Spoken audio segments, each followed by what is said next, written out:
Okay, now I'll ask everybody what are their duties at the board station. Okay? Effective communication increases productivity, it improves safety, it builds stronger working teams, and it saves lives. Truly effective communication is more than just words and phrase making. It takes behavioral skills, good body language, and nonverbal communication. And it often means connecting different cultures. These guys are jerks. So what do you want to do about it? I want to fire them. I want them out of here. In this program, we'll use role-playing and shipboard examples to demonstrate these skills, and 4 characters working together. We'll meet Bert, a native English speaker who admits he still has to work to make his maritime English effective and get his meaning across to others. I don't want a non-conformance going on my performance report. I'm not the one to blame. We'll meet Anton, who's from Eastern Europe and is working hard to make his second language, English, more assertive and understandable. Everything has a regular safety inspection, and especially the fire extinguishers. We'll meet Pradeep, who's working hard to make better cultural connections with his shipmates in order to be a more effective communicator. I think you could save the questions for later, maybe ask them on a one-on-one basis. And we'll meet Ben, a seafarer who's learning to use feedback and to participate more to make his communication more effective. I wasn't brought up to stare people in the face, especially people who are like, the boss. The bad news. The most common cause of disaster at sea is poor communications. The good news, you can learn, practice, and improve your communications by paying attention to more than just words. Your behavior, nonverbal skills, and cultural connections can make you a more effective communicator.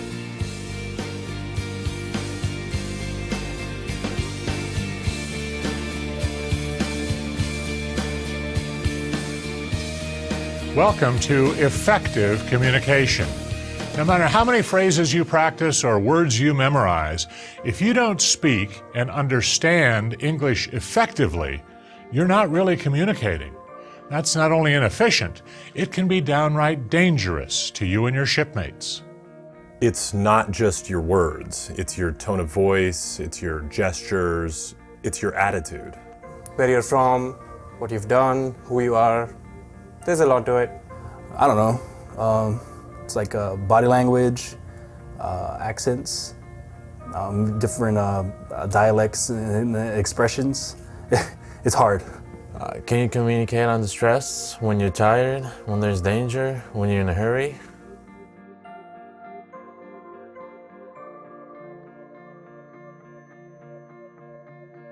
Just how important is effective communication? Consider this remarkable statistic from the International Maritime Organization. Of all accidents at sea, 80% are the result of human error, and of these human errors, fully 1/2 are due to poor communications. And poor communication, as we will find out in this program, is more than simply the words we say or don't say. Here are 4 behaviors that influence your communication. Behavior number 1, your voice and voice tone influence your communication. I'll need the rest of the stores by tomorrow morning first thing, and the rest of the paint orders. Behavior number 2, your body language influences your communication. Oh yeah, so what was that last thing again? Can you explain that to me one more time? Behavior number 3, your appearance influences your communication. The number one thing I'm working on right now. Last 2 nights, all night. It's the only thing I'm thinking about. Letter perfect. Behavior number 4, your timing and spacing influence your communication. Oh Okay, sorry, Chief. I'm really late, I know, and I'm really sorry. And it was just a really late night last night, and I'm sorry.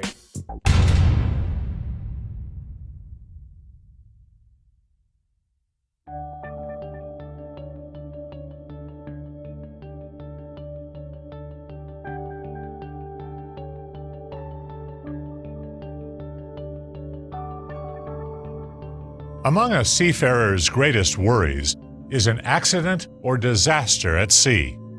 Unfortunately, we can't control the weather or predict when our equipment might malfunction. What we can control is our ability to communicate clearly, efficiently, and especially under stress. There are three common challenges to effective communication: verbal, what we say; nonverbal, the way we say it; and cultural. I'm always working on improving my English. All the time. There's the English we learn in school, and there's the real thing we put into practice every day. Verbal communication relies on the words we say, our vocabulary, the way we structure those words into sentences, and the rules of grammar and usage. There's a lot of distraction on the ship. There's noise, cargo handling, weather. You gotta make sure you heard and understood. I mean, English is my native language, but just because you know the language doesn't mean you're always completely understanding each other.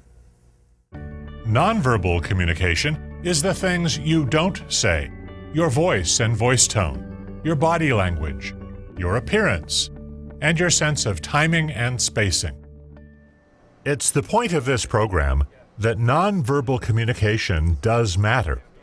The way we interact with each other, our behavior, influences how well we understand each other. The success of our communications depends on more than just the words we use.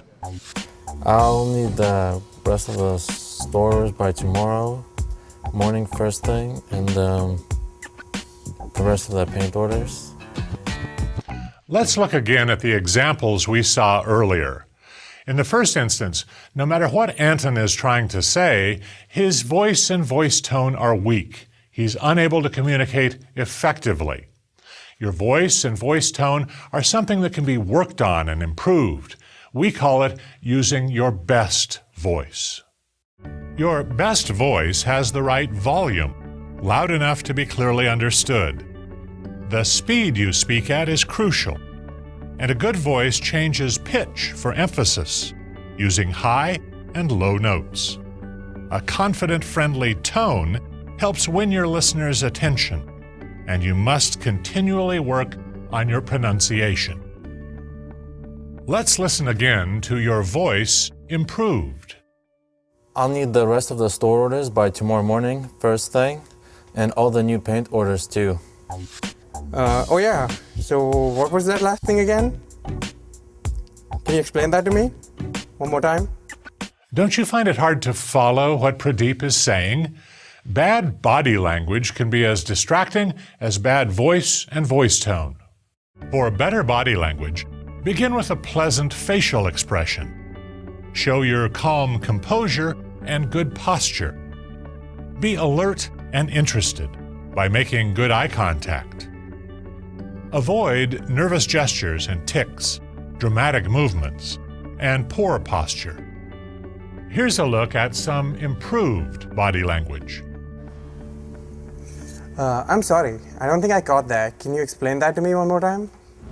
It's the number one thing I'm working on right now. Last 2 nights, all night. It's the only thing I'm thinking about. Letter perfect. Well, what do you think of Bert's appearance in this scene? We do judge people by the way they look, their grooming, their dress, and their cleanliness. Your appearance sends a message. Your hair should be clean and neatly combed. Good grooming means attention to how you look and smell. Pay attention to the clothing you wear. It helps define who you are and aspire to be. Neatness and cleanliness means you care about yourself and the impression you make on others. Let's see the difference a little attention to appearance can make. This is the number one thing I'm working on right now. Last 2 nights, my first priority. Letter perfect, okay? Okay, sorry, Chief. I'm really late, I know, and I'm really sorry. And it was just a really late night last night, and I'm sorry. Another behavior that influences our communication involves spacing. We're conscious of how close people stand to us, how they do or do not touch us, how their personal contact influences our personal space. We also send messages to people through time. Are we clock watchers and never late? Or are we not so concerned about deadlines? Your spacing and timing send nonverbal messages. Respect the personal space of the people you talk to. Find their comfort zone. Be aware of touching others and let them know your comfort level with personal contact. Be punctual and timely when you are asked to meet a time deadline. And notify your colleagues or supervisor if you are going to be late. Here's how spacing can be improved. Okay, I'm really sorry, Chief. I know that I'm late. I didn't get a lot of sleep last night, and it won't happen again. In later programs in this series, we'll explore the ways individuals can interact with each other more effectively. For now, you get started. The personal behaviors we've stressed in this program, paying attention to the nonverbal, not just the verbal, are the bases on which each of us, one person at a time, can begin to build more effective communication. You know, I think a lot of it has to do with confidence. You can show confidence before you even say anything. Smile, make eye contact, be approachable. I think you just need to keep a positive attitude, because most people want to communicate with you. We do judge people from the outside. Sometimes you just gotta make an impression with more than just words. Effective communication begins with your own verbal and nonverbal skills, your behavior, and your ability to connect across cultural lines. Here's a summary of what we've highlighted in this program. Effective communication is more than simply memorizing words. It's gaining shared understanding. 80% of accidents at sea are due to human error, and 1/2 of those are due to poor communication. Communicating effectively can involve voice and voice tone, body language, appearance, and spacing and timing, not just words. Your best voice requires proper volume, speed, pitch, tone, and pronunciation.